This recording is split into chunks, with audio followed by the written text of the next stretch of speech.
Welcome to the fourth lecture in our series, The Natural Moral Law and Contemporary Society. I am Jean DeGroot, the Associate Dean in the School of Philosophy. Our speaker today is David Oderberg, who is Professor of Philosophy at the University of Reading in the United Kingdom. He received his BA and LLB at the University of Melbourne, Australia, and his DPhil from Oxford University in 1992. He has taught at Trinity College and University College Dublin, as well as teaching at the University of Reading, and he's been a visiting professor at the Center for Social Philosophy and Policy Center at Bowling Green State University. Dr. Oderberg's research interests fall into metaphysics, philosophical logic, and ethics. He has published 3 books, The Metaphysics of Identity Over Time, Moral Theory, a non-consequentialist approach, and Applied Ethics, a non-consequentialist approach. He is presently working on a book on traditional metaphysics presented in a contemporary manner. His range of interests and expertise are evident from the list of his many articles. He's published on the structure and content of the good, the beginning of existence, temporal parts and the possibility of change, and the Tristram Shandy paradox. He's also published a book of essays as editor called The Old New Logic, Essays on the Philosophy of Fred Summers. And many of us here know Fred Summers as a friend of the School of Philosophy and a frequent professor of graduate courses here.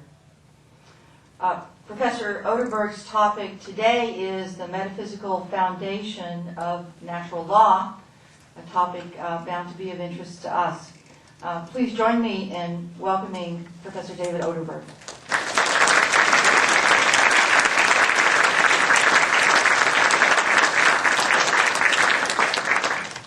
Can everyone hear me okay? At the back, is that all right? Okay, good. Thanks, Jean, for that very kind introduction.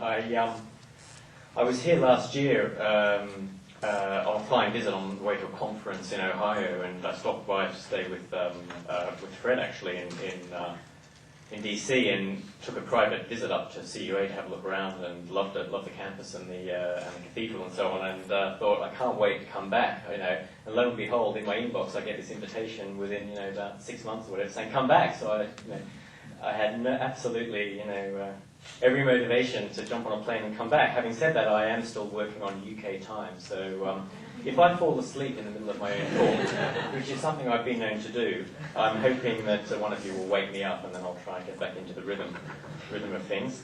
The other thing is I'm very conscious of time and my allotted time, and I don't want to go over. This is a long paper, and I want to comfort you all by saying I'm not going to read all of it. I'm going to do a bit of a mix, which is what I sometimes do with long papers, and that's read some of it and talk through some of it and basically summarize. So I will get to a point where instead of giving you arguments, I start making a series of assertions without arguments. And you can just accept that there are lots of arguments behind those assertions that I'm not going to tell you. So, but all of those assertions are absolutely true. Take that on authority from me, and you can read the printed version and verify for yourself later on when hopefully if it gets published that those assertions are true. And then I'll do a little bit more reading. So I hope you'll bear with me on that. Another thing I always have to say when I speak to an American audience, when I use the words man, mankind, anything with man in it, I actually mean man or woman, mankind or womankind or humankind, humanity, the human species, Homo sapiens, etc., etc. So please don't be offended, if the man word crops in. I actually find most Americans don't seem to be remotely bothered, and they wonder why some person like me who's born in Australia and lives in England should even worry about that stuff. That don't get so that's all headline this political correctness. Actually, it doesn't bother us if you say man, mankind, we couldn't care less. I get a lot more of that than I think, but I still feel I ought to say, no offence intended to anyone in the audience. So that's by way of introduction. Now you should all have a handout which has got some various quotes. Really, it's not summarising the paper so much as just giving you key quotes to look at from the paper. The epigram of this paper is a quote from Aristotle. From the Rhetoric, where he says, universal law is the law of nature, there really is, as everyone to some extent divines, a natural justice and injustice that is binding on all men, even on those who have no association or covenant with each other. So if anyone tells you, if you're lecturing as I do on Aristotle's ethics, that Aristotle didn't believe in the natural law, then you just quote from the rhetoric where Aristotle says, guess what, there is a natural law. So, to say that Aristotle is not a natural law theorist is, to me, absolutely just flies in the face of, what he says. So I'm going to read the introduction, then I'm going to read a key section, and then I'm going to summarise and then read a bit more. So one of the key defining features of contemporary moral philosophy is its lack of serious concern for metaphysics. Not as a discipline in itself, but as a necessary foundation for ethics. There are various kinds of ethics, like evolutionary ethics, and there's existentialist ethics and so on, where it looks like they're taking metaphysics seriously. But I don't think that's taking metaphysics seriously in a way that I think it should be taken seriously. I mean, evolutionary ethics, for instance, is often just an attempt to have a program for burying ethics in the quicksand of biological fantasy rather than seriously finding a metaphysical foundation for ethics. The same goes for other kinds of ethics, such as existentialist ethics, which consists not so much of laying a metaphysical foundation, but of getting rid of a metaphysical foundation and denying a whole lot of metaphysical assertions rather than having a positive metaphysical foundation. Virtue ethics, again, I think looks metaphysical in some ways, but virtue ethics, in my view, can't serve as a proper ethics in its own right. To make it do so would be to deform the ontology that the ethics requires. And if anyone wants to ask me about that, later on, we're welcome to talk about it more. Natural law theory, on the other hand, has been the most explicit about its metaphysical foundations, historically speaking, and for a good reason.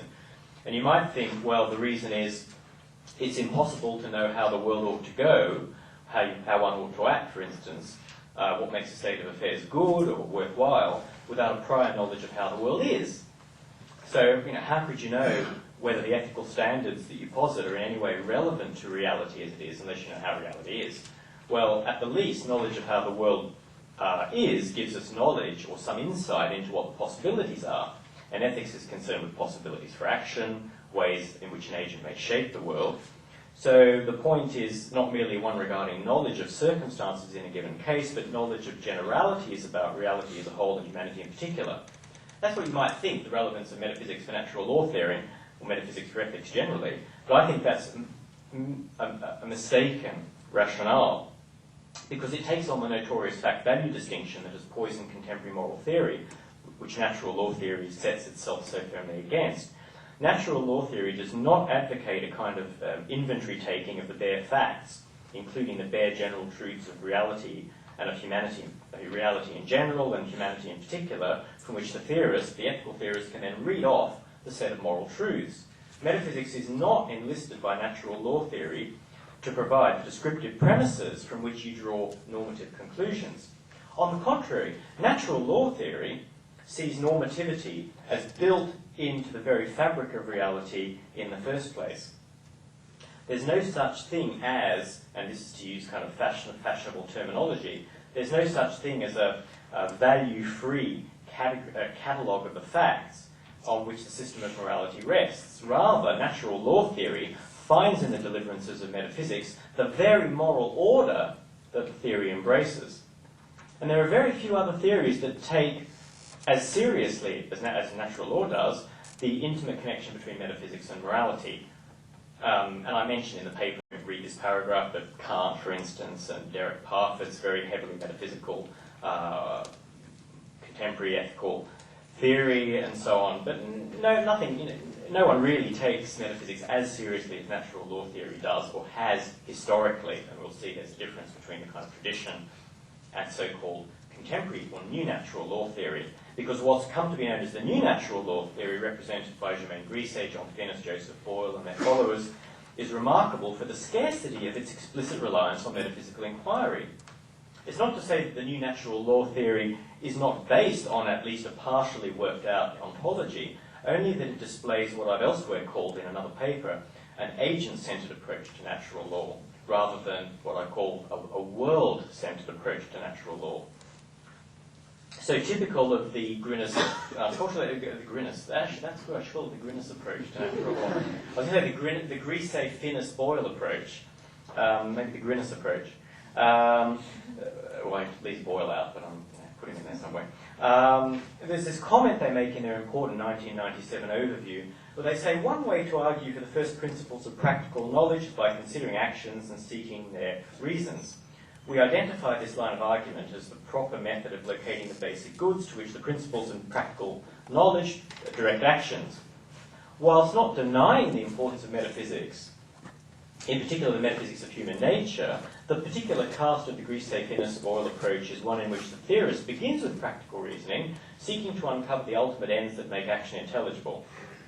Now that's reasonable in and of itself, but it is insufficient to give natural law theory a proper theoretical grounding, because there is in this approach a hint of the undiminished presupposition of the fact-value distinction.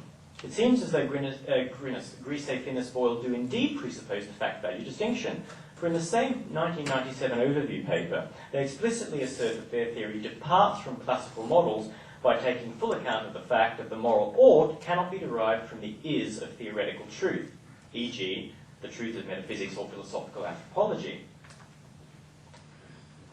They go on to state that what looks to me like nothing other than the fact-value distinction, concluding, quote, therefore the ultimate principles of morality cannot be theoretical truths of metaphysics or philosophical anthropology. Now what's troubling about that position is the kind of the interpretation of theoretical and metaphysical truth which is implicit in it, one that derives, as far as I can see, directly from the Humean positivistic approach to fact and value. By contrast, the proper approach to metaphysics from the natural law theory viewpoint is not one of seeking out an illusory inventory of value-free truths and then trying to build your normative theory on that, nor merely one of systematizing the assembled data of philosophical anthropology, as relevant as relevant that may be to the natural law project, nor is it only the task of seeking the deepest possible understanding of human nature, as vital as that task is.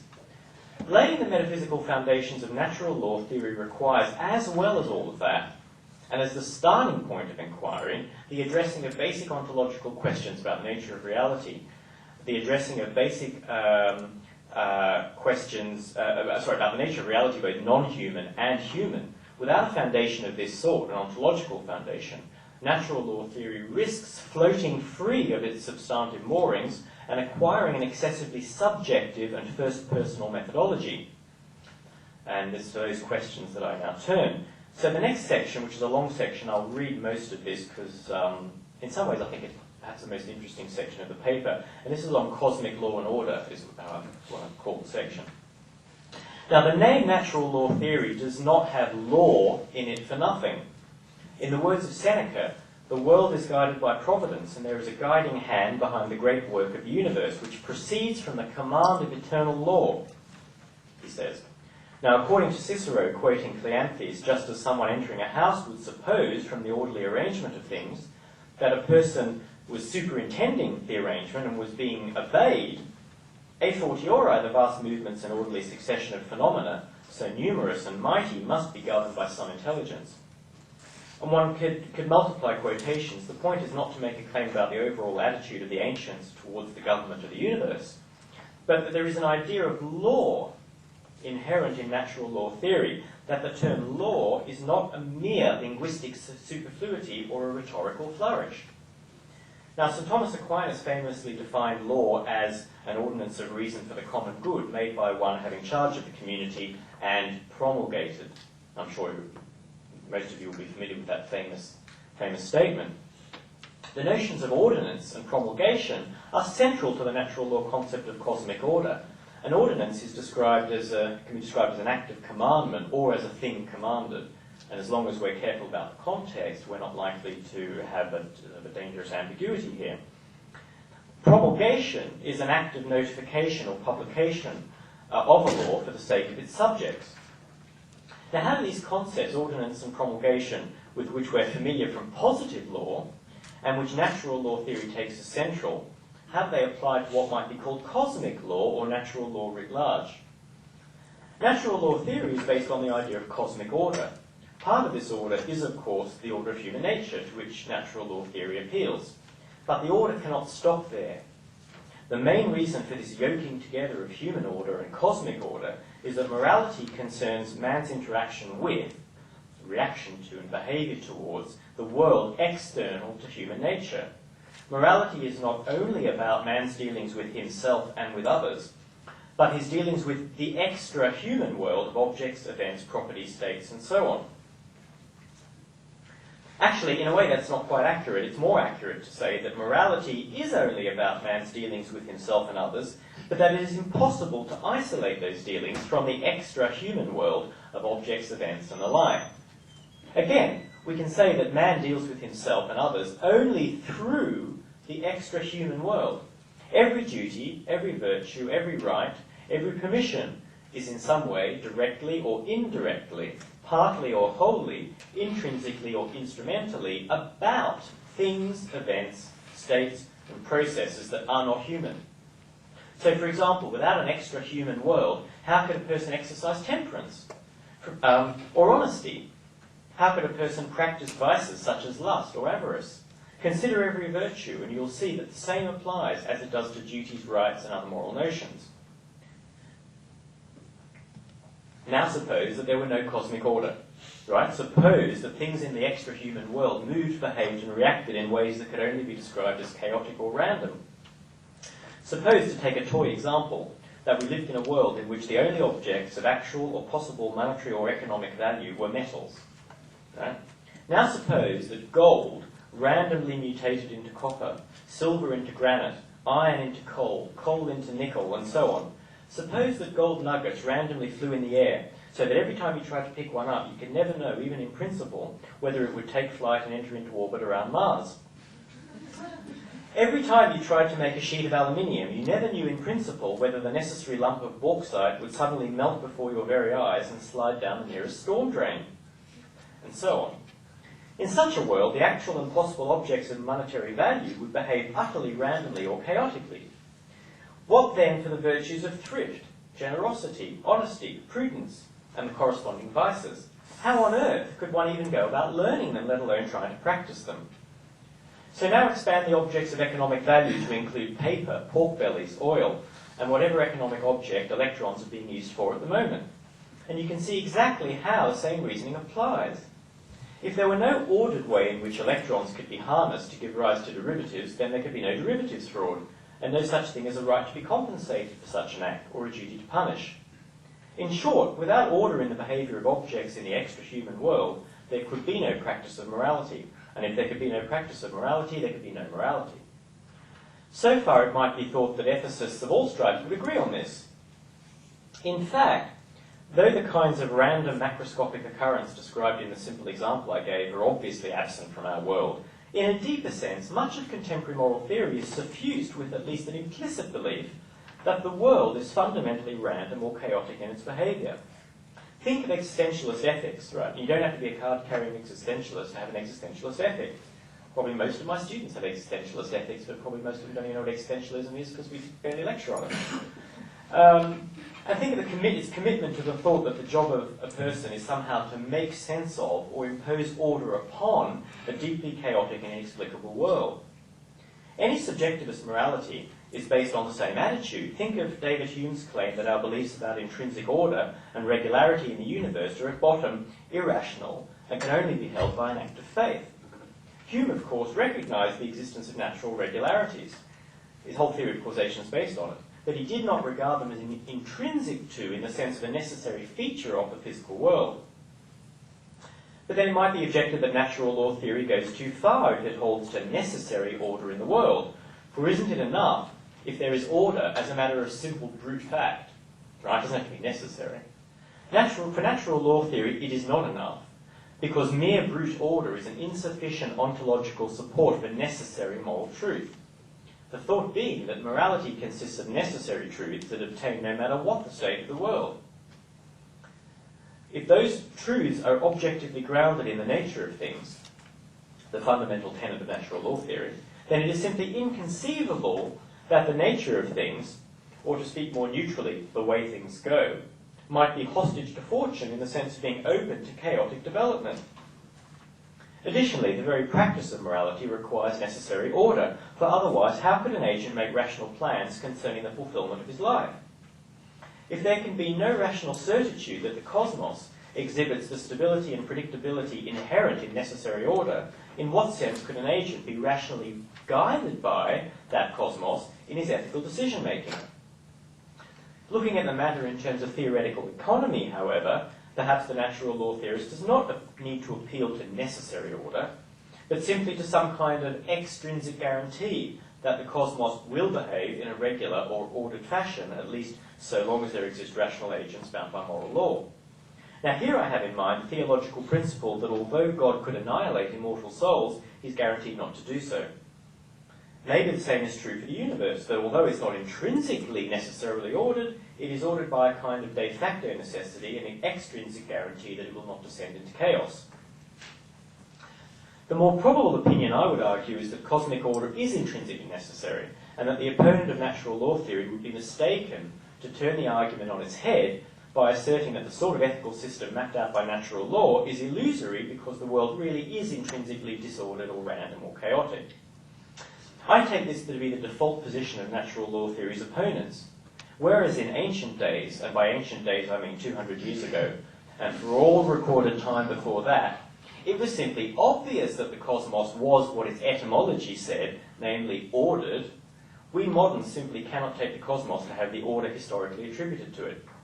When the evolutionist George Gaylord Simpson famously stated the dogma, quote, that the meaning of evolution is that man is the result of a purposeless and natural process that did not have him in mind,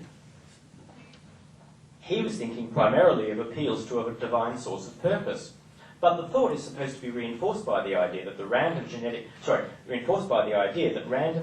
mutation gives rise to, so biology currently holds, organic development. And if this is true of life, which gives the appearance of some sort of order, how much more would it be true of everything inorganic in the universe as well? But there is no agreed definition of randomness among mathematicians or other scientists, whether within or across disciplines. There are all sorts of concepts that you find when you try to find out what randomness is, concepts of equiprobability, inert uniformity, indeterminacy, and others. Some definitions of randomness are irreducibly epistemic, right? Randomness is to do with our knowledge or lack of knowledge of things, and others are not epistemic. But without such agreement, how can we know whether we've even found an instance of randomness? Even in quantum theory, which a lot of scientists hold to be the kind of gold standard of randomness, radioactive decay and so on, sort of gold standard of randomness in nature, even in quantum theory, there is by no means a settled view as to whether radioactive decay is genuinely indeterministic, let alone random. And it must be remembered that indeterminism does not entail randomness. Right? For instance, one of the standard straw man attacks on free will consists of arguing that since the alternatives for human action are that it's either determined, human action is either determined or random, and since free will would make it random, there cannot be free will. Right? The assumption being that human action does not look like it displays characteristics of randomness. Yet the fallacy is in supposing that the lack of determinism, given the existence of free will, would mean that action was random, rather than simply what it is, namely undetermined. Indeterminism and randomness are not the same thing. Now everyone, of course, agrees on what randomness is not, right? It's an absence of order. Maybe a negative definition is all we can give, but that doesn't mean it corresponds to anything possible, right? Just because you can define or give at least a nominal definition of some concept doesn't mean it corresponds to anything real. Advocates of natural randomness in biology, for instance, should also beware of arguing circularly for the lack of order or regularity in the organic world from the existence of random genetic mutations, if the supposed randomness of such mutations is to be defined in terms of a lack of order or regularity. Right, that would be just circular.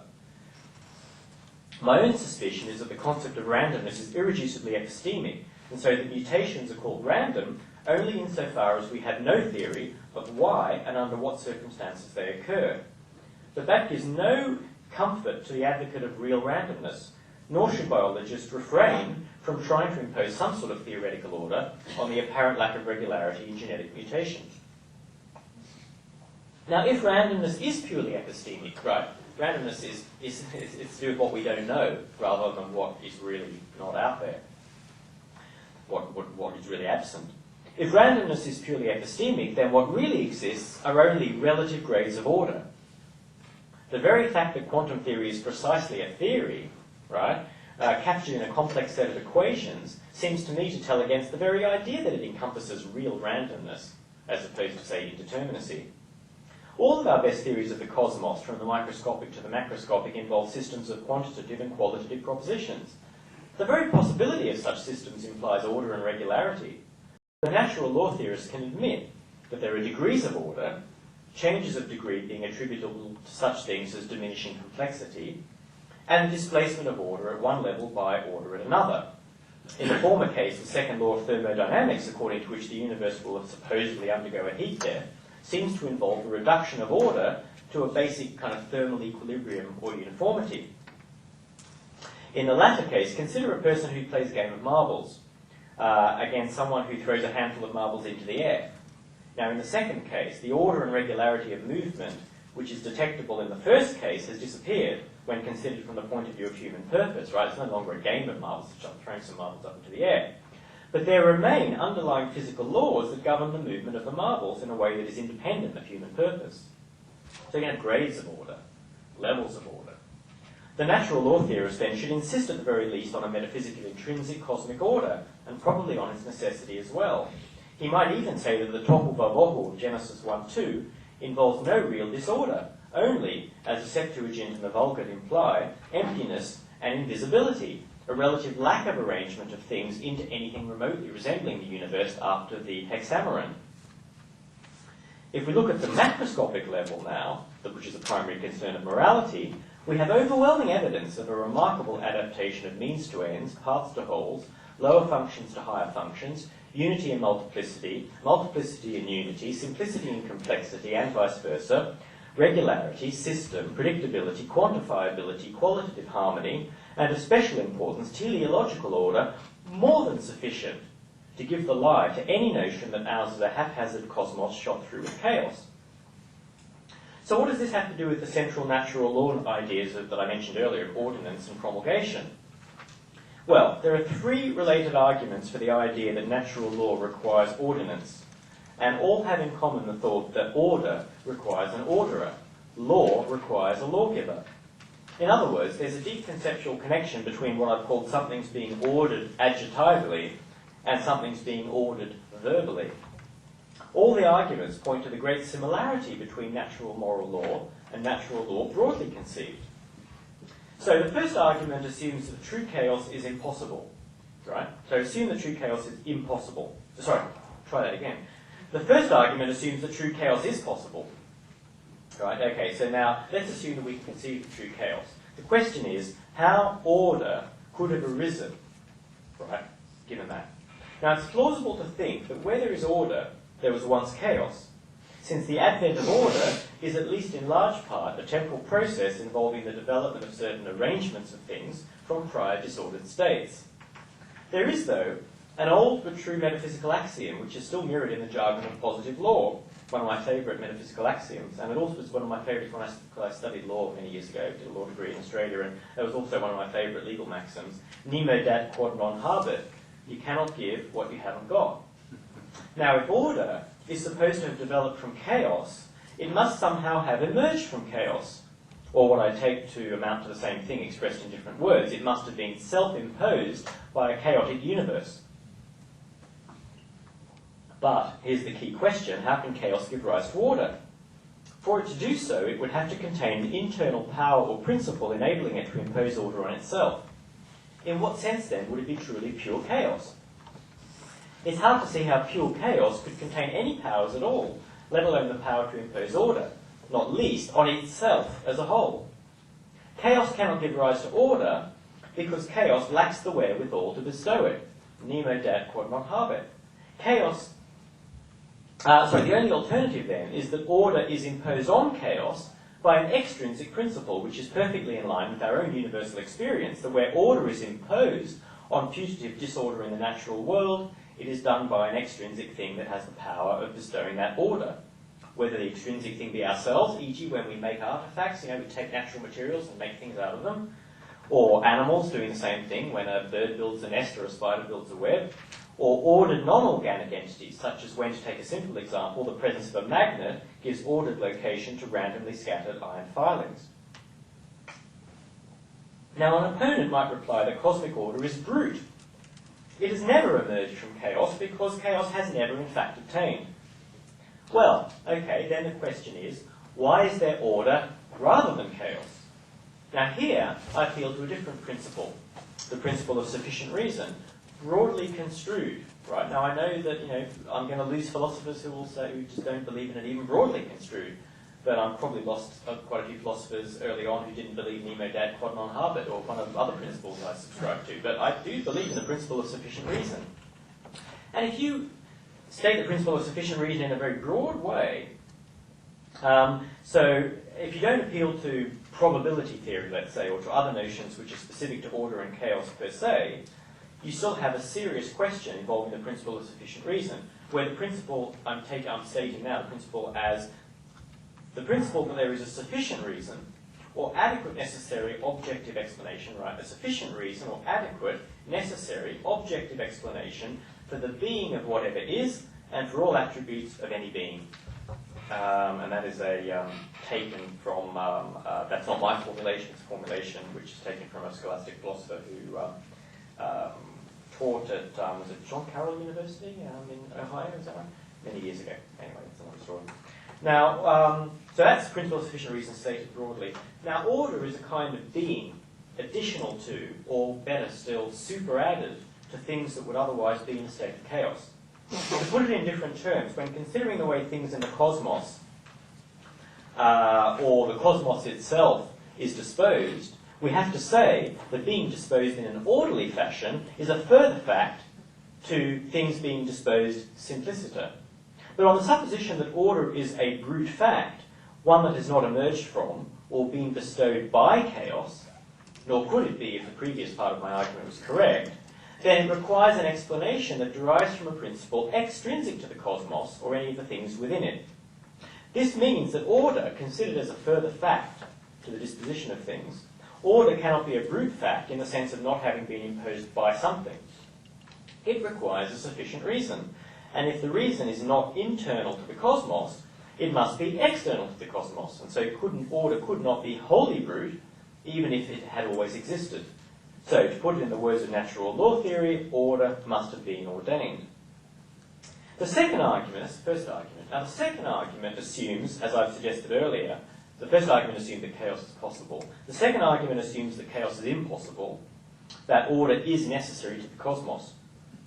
On this assumption, we must ask why there is one kind of relative order rather than another.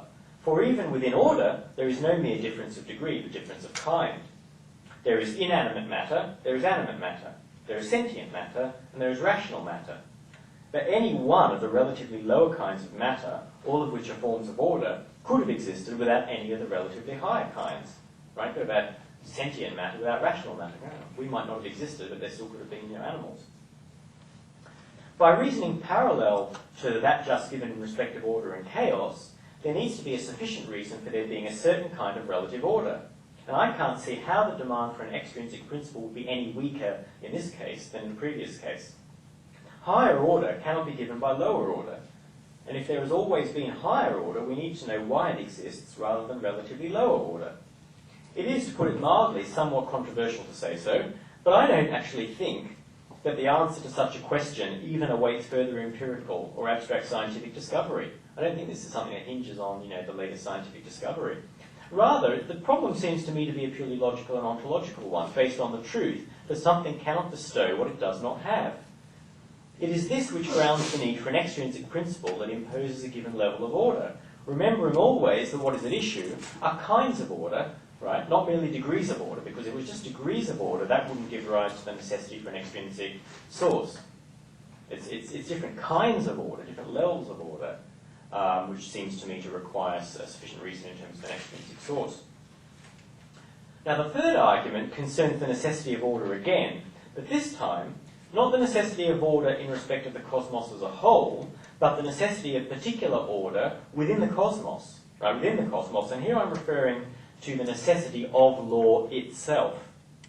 It is no accident that the term natural law can be applied both to moral law and to non-moral law. You know, natural laws of nature, you know, the scientific laws of nature. People are quite happy to talk about the natural law in science, but people don't like talking about the natural law in morality. But it's no accident that the term can be used in both areas. Natural law theory is one part of a picture of cosmic law in general, and stresses, historically, if not so much among the new natural law theorists, who I'll be coming on to, it stresses the similarities as well as the differences between both kinds of law. Speaking now of contemporary ethical theory in general, there's no missing the interminable debate about normativity and how it finds a place in a world not governed largely by norms. Natural law theory, however, while concerned with the sources of normativity or value, to use the current jargon, is just as much concerned with what unites the moral and the non-moral. When it comes to law, the unifying element is the compulsory nature of moral and non-moral law, i.e. their necessity. In their own ways, both non-moral law and moral law involve a kind of compulsoriness or compulsion. And when it comes to non-moral law, i.e. scientific law in a narrow sense, the current debate is complicated by the fact that there is a minority view, which I'm not going to dwell on due to an Australian philosopher, Brian Ellis, that the laws of nature are metaphysically necessary. And I think there's a lot going for that.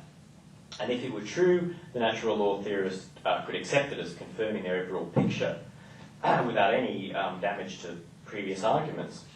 But I'm not going to assume that. I'm going to assume the sort of standard view that the dominant view that the laws of nature, scientific laws of nature, while they bestow natural necessity, are themselves contingent, right?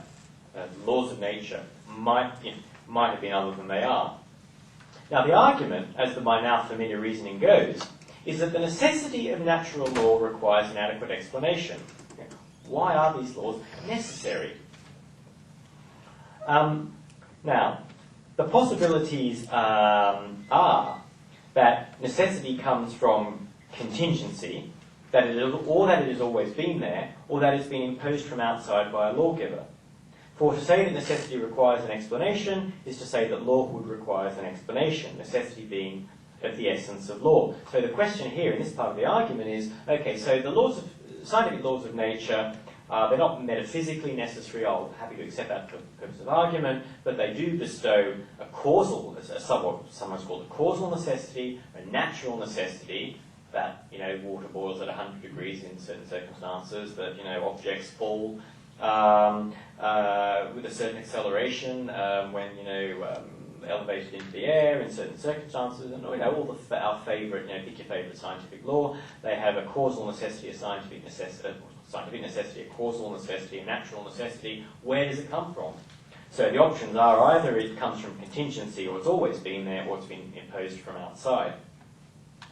Now, it's very hard to see how necessity can come from contingency, right, for the usual reason that you can't give what you haven't got. It's difficult to see how merely contingent relations can of themselves give rise to necessary ones. What power within contingency could bestow necessity?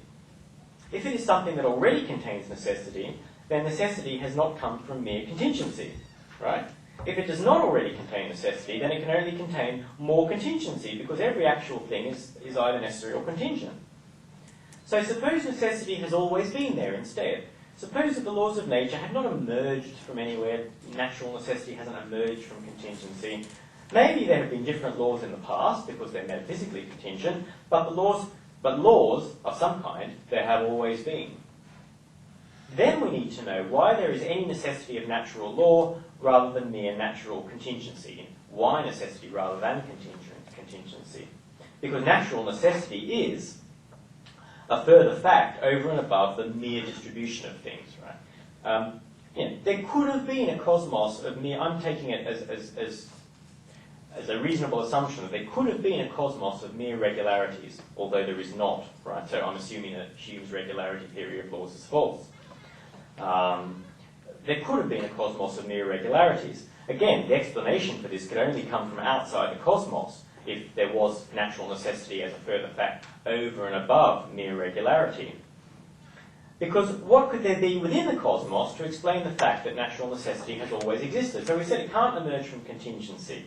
Well, what would there be within the cosmos to explain the fact that natural necessity has always been there? It couldn't be mere contingent beings, because this response falls on the prior point. Contingency cannot give rise to necessity. But not the laws themselves, because mere natural necessity can't explain itself, right? You can't appeal to the nature of things or to logical considerations, because we put to one side the position that the laws are metaphysically necessary. They can't explain themselves. Well, we're sort of running out of options. It seems to me that the only alternative is that the explanation is extrinsic to the universe, i.e. that the laws of nature, with their natural necessity, had actually been ordained. Now, throughout the course of discussion, I've not said anything about whether this lawgiver is personal or impersonal or anything like that. And that's, I'm going to put all that to one side. But I do want to say something, the main point that I want to make is that the natural law theory requires the extrinsic ordination of all the laws of nature, of which the natural moral laws are but one part. Now, as to promulgation, I only want to make some brief remarks. When it comes to promulgation, the natural, moral, and non-moral laws are similar, but in some respects importantly different. The difference lies in the fact that the natural moral law, as St. Paul says, is written on the hearts of men, whereas the non-moral laws aren't. And I bet there are a lot of would-be Nobel Prize winners who would wish that the non-moral laws were written on the hearts of men. Well, why aren't they? Well, perhaps they could have been. Right? Maybe the scientific laws could have been written on the hearts of men, but the more important point is that the moral laws are written on the hearts of men, natural moral law, because the natural moral law can't wait. It brings with it an urgency that the non-moral law does not bring. The scientific laws can await discovery, and by working to discover them, mankind contributes to the fulfillment of the moral law by pursuing the fundamental goods, in particular the good of knowledge. If the scientific laws were written on our hearts, there would be precious little to work for, and yet no higher demands would be met thereby. On the other hand, although we do not know all the answers to moral questions, and we fulfill our natures by pursuing such answers, still the fundamental precepts of a natural law at the least must be written on our hearts, because the higher demands of justice require it. Such precepts cannot wait discovery before they can be obeyed. What the promulgation of the scientific law amounts to, by contrast, is not that they're written on the heart, but that they are at least in part knowable by human beings. So if we seek, we can find, because the laws are written on the cosmos, written in the cosmos. Now I'm going to jump an entire section, and this section is called Essentialism. And basically you can get an idea or a flavour of what's in that section by having a look at the handout. What I argue there is not only does natural law theory need everything that I just talked about, that is cosmic law and order, but it also needs a very specific kind of arrangement of things, which I call essentialism, and essentialism is just not a kind of attenuated, thin version of contemporary essentialism that analytic philosophers are familiar with, but good old-fashioned, as Baruch Brody called it in a paper a while back, good old-fashioned Aristotelian essentialism. And it's committed to a number of claims that everything has an essence, everything has an essence, or a nature, although they vary, and with different natures for different kinds of thing, as Aristotle would have said. Everything has an essence. Those essences can be known by us. Maybe we don't have a complete grasp of many of these essences. Maybe not any of them, but not having a complete grasp and not having a grasp are two different things, right? We can grasp them, even though maybe we can't give complete definitions of very many things. That these essences are needed because, in natural law theory as a foundation, as a metaphysical foundation, because you just don't have natural law theory without them, because natural law theory is about law of nature, and law of nature requires nature, and natures are essences. Human nature in particular, obviously, but natures in general, because as I said earlier, morality is about our dealings with the world, and everything needs a nature for us to be able to deal with it in a predictable and stable way. And that anyway, if there was such a thing as human nature, but nothing else had a nature, we'd have this question of why. Why would it be that we have natures, human beings have natures, nothing else has a nature, nothing else has an essence? What a strange world that would be. It seems to me that you can only begin to argue for human nature unless you have a prior understanding of nature in general, and you know what nature is, what essences are, and you can analyse them, and then you can move down to the specifics and say, well, what about us? What about this kind of thing called human beings. What kind of nature do we have? And so the whole idea of human nature, which is absolutely, sine qua non of natural law theory, presupposes nature in general. Things have natures in general. So that is essentialism, and that is a whole, that's a kind of condensation of about 10 odd pages, which you could say, hopefully, if this thing is published, then you will be able to read about that at your leisure. So I'm going to jump all that, and I'm going to go straight on, conscious of the fact that I'm rapidly running out of time, to the section on human nature in particular. Now, there's been some debate over the role that human nature plays in natural law theory. There are critics of the Grisey-Finnis-Boyle approach, such as Henry Beach, Russell Hittinger, Anthony Liska, who charge the new natural law theory, as it's called, with refusing to base itself on the metaphysics of human nature. They have been exercised by comments such as the following, and I think it should be on the handout, referring to the common criticism of Aquinas that he fails to show how specific moral rules are connected with self-evident principles about what's good for us. John Finnis says, well, how can this objection have become so popular? One reason is that the very phrase natural law can lead one to suppose that the norms referred to in any theory of natural law are based upon judgments about nature, human and or otherwise, something that he is very concerned not to assert, which leads to criticisms of the Thomistic approach, or particularly Aquinas' approach to natural law. And at the beginning of their important 1997 survey paper, Grisey, Finnis and Boyle state, well, what we say in this paper, and in our theory generally, differs in various ways from the theories articulated by Aristotle, Thomas Aquinas and others. Now, unfortunately, they don't say exactly how their theories differ from the Thomistic Aristotelian approach to natural law, and the matter is complicated by the fact that also, both jointly and severally, they spend time in various places arguing that their critics have, in fact, misinterpreted St. Thomas, and that their theory is actually in conformity with the Thomistic approach properly understood. Which seems to me to be trying to have your cake and eat it too. On the one hand, well, our theory actually differs substantially from the traditional scholastic, neo-scholastic, Thomistic approach, but on the other hand, actually, if you interpret St. Thomas Aquinas correctly, you'll find out that what we say is totally in conformity with that. Well, it's either one or the other, right? It's not both. And they should make their mind up. Or their mind, their collective mind, their minds. This clarity notwithstanding, the critics have focused on a central issue, that is to say the role of ontology, the role of ontology of human nature in the methodology of natural law theory. Now, my main concern is with metaphysics in this paper, but, epistemology inevitably is going to come into it. And by clarifying the metaphysical issues, we can reach a better understanding of the epistemology of natural law theory. Now, everyone in natural law theory, whether it's the new natural law theorists or the good old-fashioned natural law theorists, agree that there is such a thing as human nature.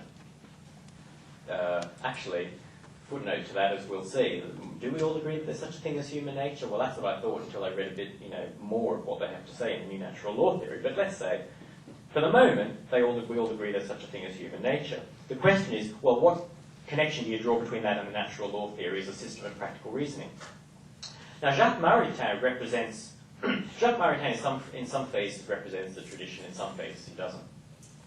In this particular passage, which I think is quoted in the handout, he represents this tradition.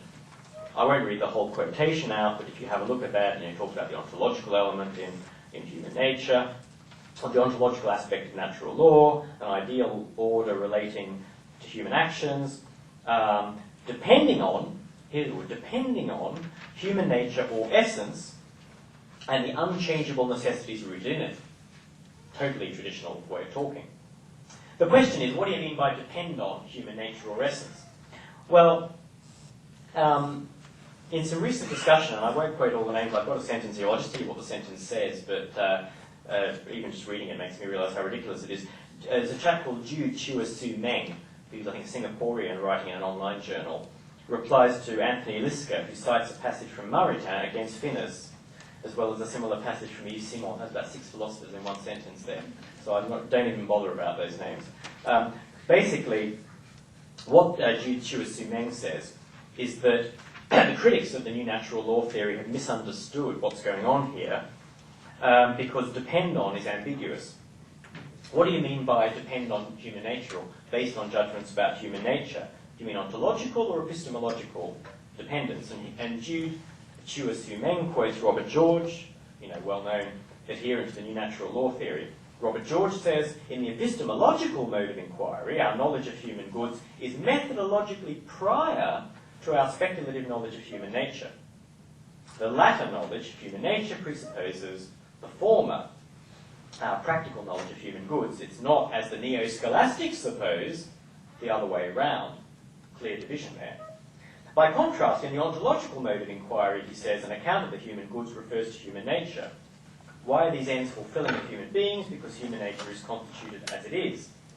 But that answer in no way entails that our knowledge of the ends as human fulfillment is derived from prior speculative knowledge of human nature.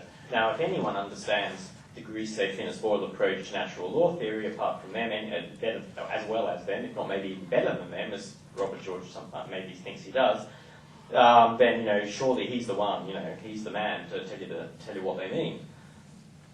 And he's saying that the human nature serves as a metaphysical foundation of natural law, but it does not inform its methodology, right? In any obvious way.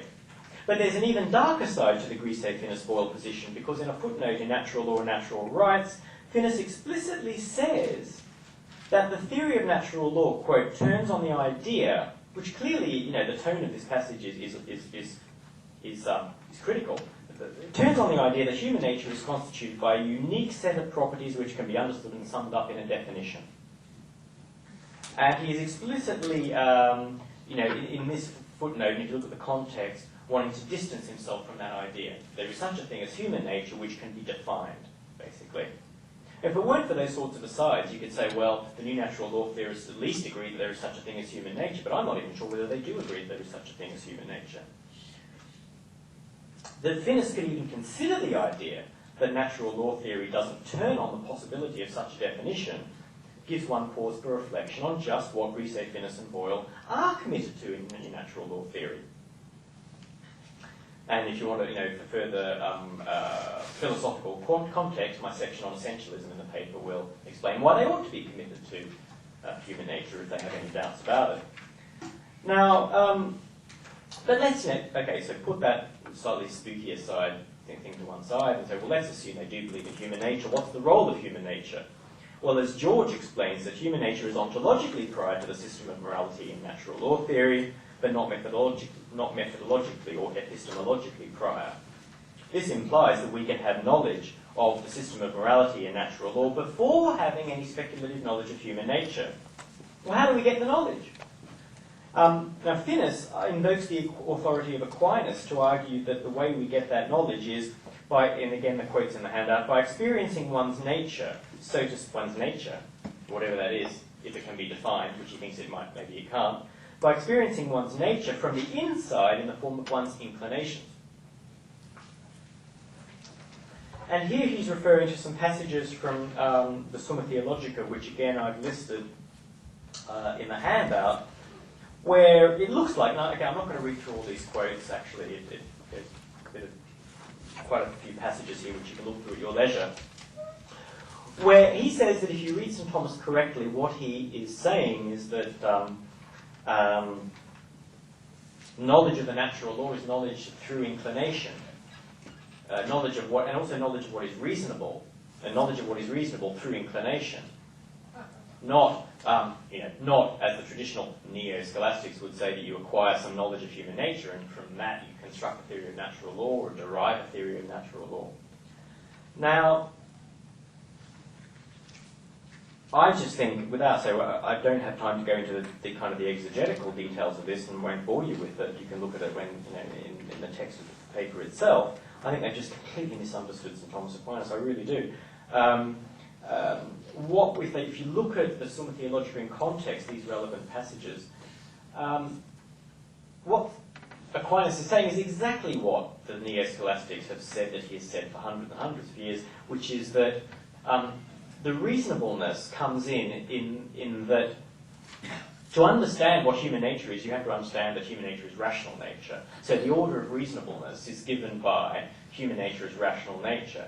So vice is contrary to reason, as Aquinas says, vice is contrary to reason, contrary to the order of reason, virtue is in conformity with the order of reason, reason.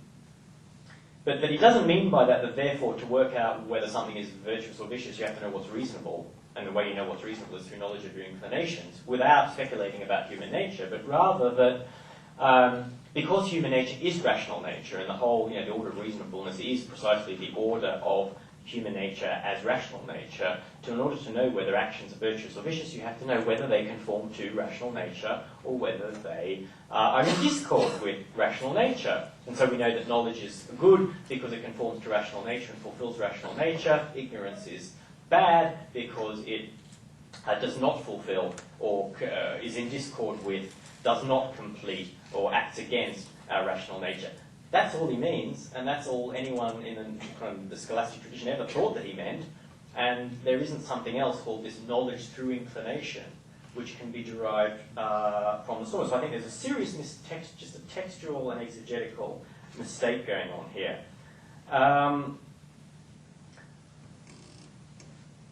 And it looks, Grisey disavows intuitionism. Russell Hittinger says that actually, if you read Grisey, and you work through it, it looks like he's committed to intuitionism. And that's bad. Grisey does not, believe in intuition. Well, so what is this knowledge through inclination?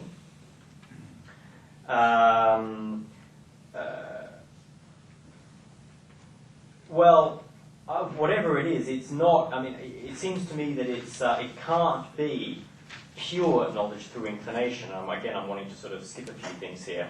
It can't be pure knowledge through inclination. What traditional natural law theory says is that, okay, so there is some knowledge through inclination. We have knowledge of the things that perfect us and complete us and things that don't, partly through attending to our tendencies and our inclinations.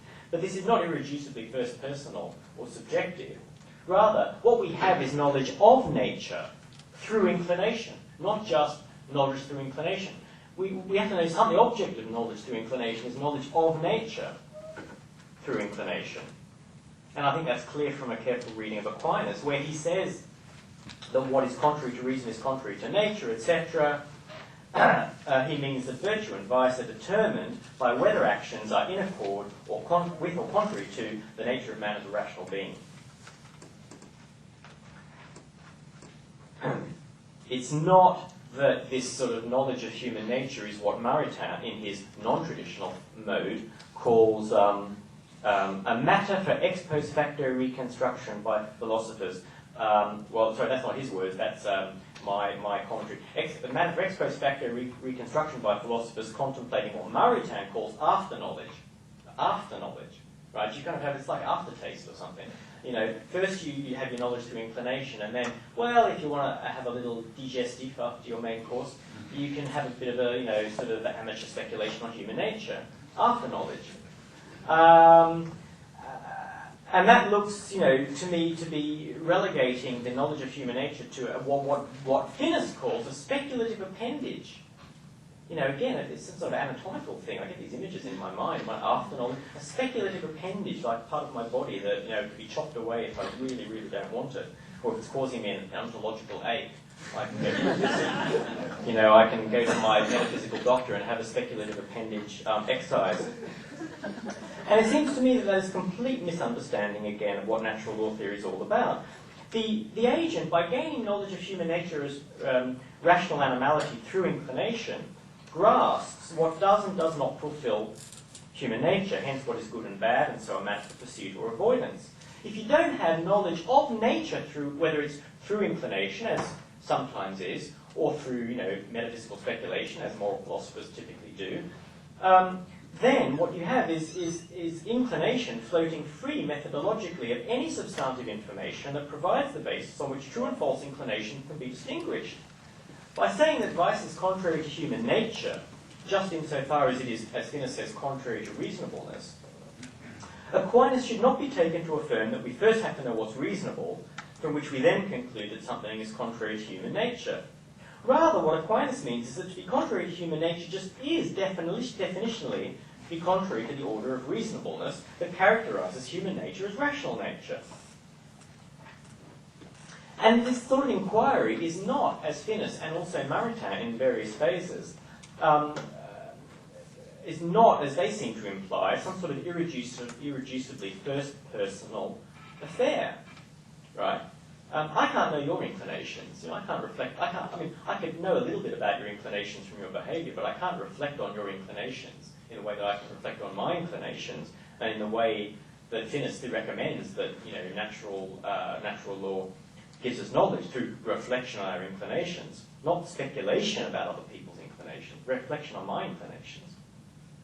How could this be for the likes of Aristotle or St. Thomas, who littered their writings with remarks such as that all men seek happiness, all men desire to know, man is a social and political animal, no man would want to live without friends, and so on, ad nauseam. Right? On what basis could such generalizations be made if there were no room in ethics for the kind of third-personal, objective, speculative knowledge about just what it is that fulfills the human species? An agent's experience of his own inclinations will not, on its own, yield knowledge of what is good for others, unless combined with an understanding or appreciation of the place of inclinations of that kind in human beings as a kind. This is by no means to assert that agents must or do engage in general in any sort of elaborate philosophical reflection when they make moral judgments. And that's not the straw man of the Grisey-Finis-Boyle critique. The new theorists, the new natural law theorists, are making a methodological and theoretical point about the nature of moral justification. At least Maritain allows the philosophers after knowledge, with which they can rationally reconstruct the derivations of natural law, presumably the derivation of natural law principles, presumably from speculative ontological premises, although maybe that's over-interpreting Maritain. It is not clear that Grinus would even allow that. It's not clear that Grisey-Finis-Boyle would even allow that kind of speculative rational reconstruction. But it's the knowledge of the complexity of human nature that grounds our knowledge that the multiplicity of kinds of inclination correspond to a diversity of goods. If it didn't, how could we be sure that the diversity of kinds of inclination was not a mere logical distinction as opposed to a real one? But we know that it's a real one because we know that goods that are the objects of the inclinations are distinct aspects of human nature. The same goes for our knowledge of the ways in which means are ordered to ends. Mere inclinational knowledge cannot give us certainty. For example, that the goods of property are instrumental to the goods of life and health. Nor will it enable us to form a coherent picture of the way in which goods are related to each other as parts to wholes. For instance, that health is a part of the good of life, or family, part of the good of friendship. Mere knowledge through inclination cannot give us that. And there was also, sorry, I'm just sort of flicking back here because there was a quotation from Maritain, which I don't think is in the handout, which sort of supported this idea that this knowledge through inclination is an irreducibly first personal affair. Oh, and this quotation might be on the handout. This is where Maritain says,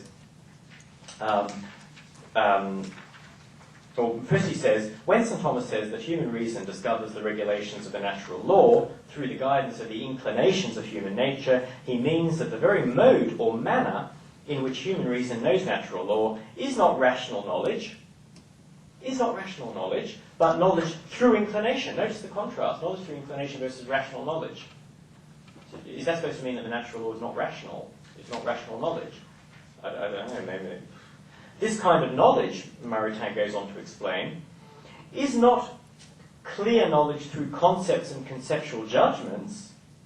It is obscure, unsystematic, vital knowledge by connaturality or congeniality in which the intellect, in order to bear judgment, consults and listens to the inner melody that the vibrating strings of abiding tendencies make present in the subject. Now that seems to me to be making this kind of the new natural law theory as irreducibly subjective or first personal in its methodology. Because otherwise, how could a person have vital, connatural knowledge through listening to the inner melody of another person's vibrating strings? And this seems to be absolutely on par with what the Grisey-Finis-Boyle approach is saying.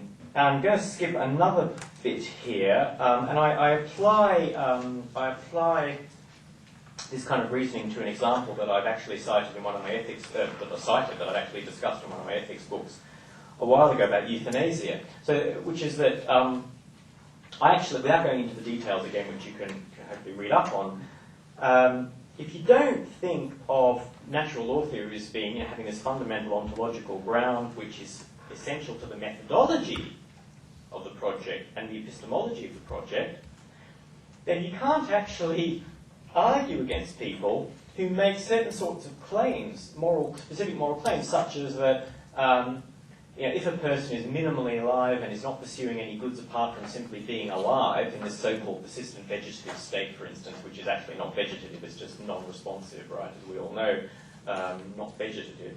That's a terrible term to use. But when people are in that state, well, if they're not pursuing any goods apart from the good of life, therefore life has no value for them, so therefore life has no value as such, in their case, so therefore, well, you can kill them or whatever. Kill them. Not whatever. And how do you argue against that? How do you argue against that? Well, you're not going to get very far by going on about inner vibrating strings and inner melodies and so on, and first personal knowledge of knowledge through inclination. How am I going to persuade?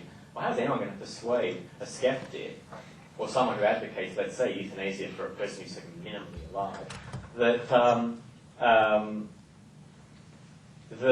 the good of life is a good and remains a good and persists as a good, even if the person is not pursuing certain other goods? Right? How are you going to argue against that? That's a metaphysical kind of claim.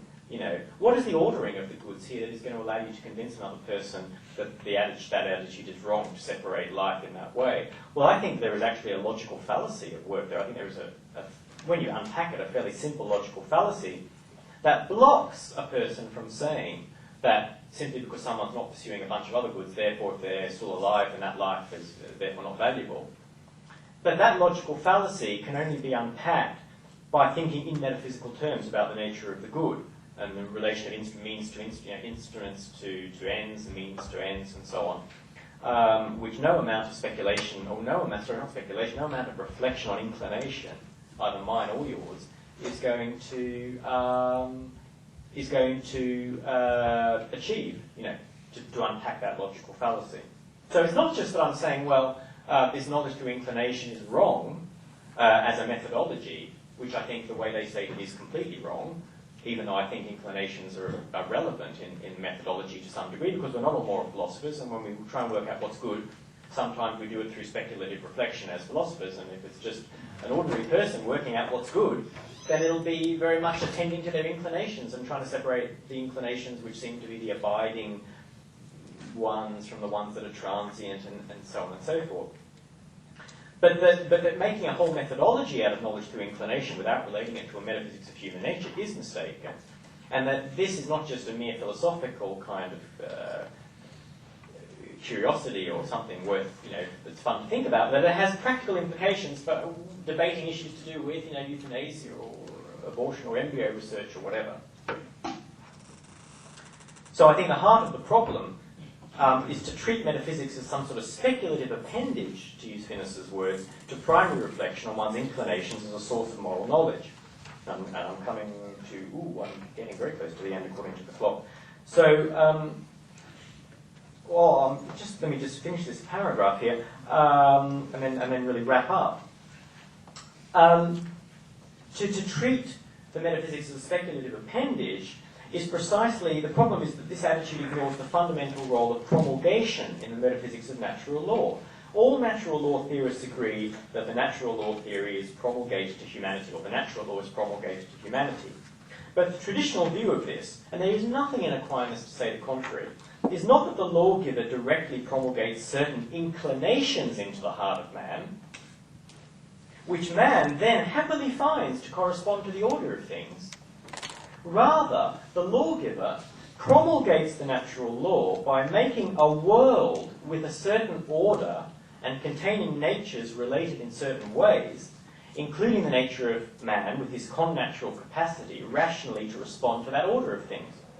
When the agent contemplates his natural inclinations, he grasps intellectually the way in which his heart and mind respond harmoniously, when things are working well, to the antecedent order of things, where that order includes, most importantly, his own nature itself. It is the prior order that makes the inclinational knowledge rational in the first place. The pace Maritain somehow thinking that this is not rational knowledge. To the extent that natural inclinations put us in touch with goods, they give us access to the objective order in which those goods are embedded. It is the very directedness of these inclinations to an order which is not of our making that gives them any claim on our attention at all. That the law written in our hearts makes any demands on our rational natures is due wholly to the fact that the law written about is a law concerning something not of our own devising. As we are not makers of the natural law, but receivers of it, we cannot abrogate it, nor, in the words of St. Augustine, can iniquity itself efface it. So just to wrap up and conclude with I make some speculative kind of remarks here, which is that, just to repeat the fact that contemporary ethical theory is so divorced from metaphysical inquiry, even in applied ethics, especially in applied ethics, which is dominated by consequentialism, fails to bring metaphysical considerations to bear on its arguments, carries a host of unexamined propositions concerning the good. Yet, consequentialists are happy to blithely propose various considerations for maximising this, that, and the other, without subjecting them to critical analysis, e.g., pain and pleasure. Well, what is the metaphysical role of pain and pleasure in human nature? You won't find anything about that by reading typical consequentialist literature on it. They'll just say, classical utilitarians will just take it for granted that, maximise pleasure and minimise pain. But what is the role of pain and pleasure in human nature? Natural law theory has something far more informative and useful to say about that than consequentialists, far more accurate.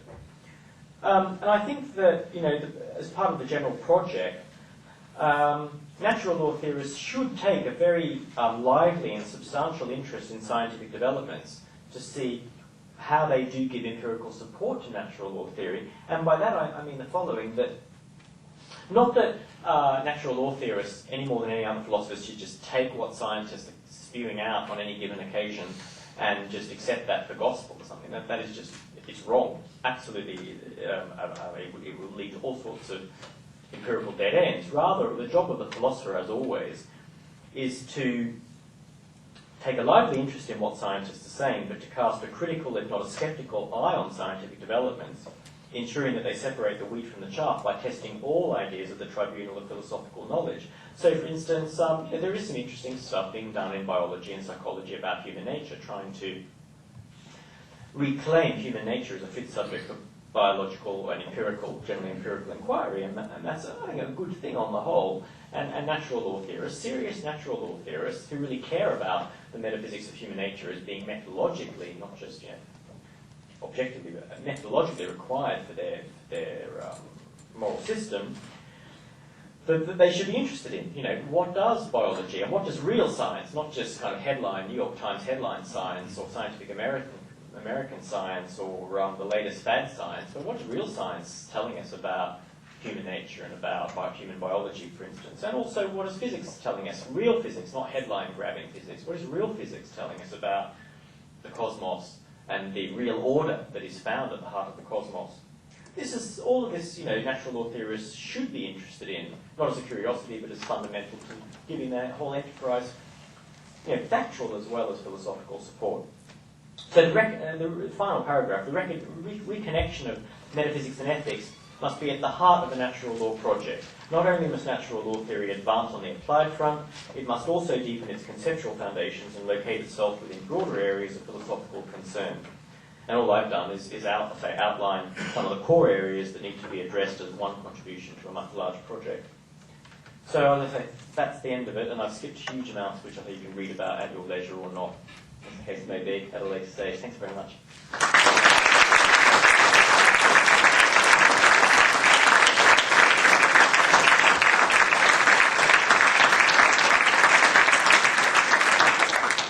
Dr. Oderberg will take questions now.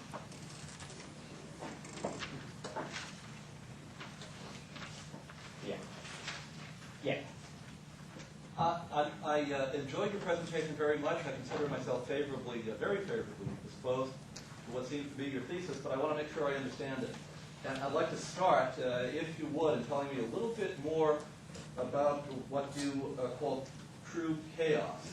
Now, I think if I understand you, then I think you'll agree with me in saying that the distinction you're trying to make here, or are making, between an intentionally ordered natural world and this true chaos is something very, very much like what I see to be a fundamental division around the time of Socrates between Protagoras, the sophists, and their insistence on this sharp distinction between convention and nature. On the one hand, I put them with what you seem to be describing as true chaos.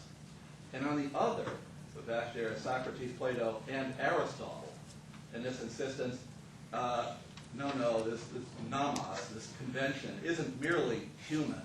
It is the very stuff of the universe. So I think in talking about true chaos, even though you've said a great deal about Thomas Aquinas, and in closing you've gone all the way back to 400 or 500 in Augustine, I haven't heard much about the Greek world, but it does seem that you're hearkening back to that absolutely critical ethical distinction and metaphysical dividing line, circa 400 or so. Well, I don't have a huge amount to say about that, simply because I say it's not it's not something I've looked at in great depth. Specifically, Greek attitudes to chaos at the time of Socrates, or even the pre-Socratics. I think there is a kind of a continuity in the sense there is this a notion of chaos which pervades, classical thought all the way through to even modern thinking. Chaos.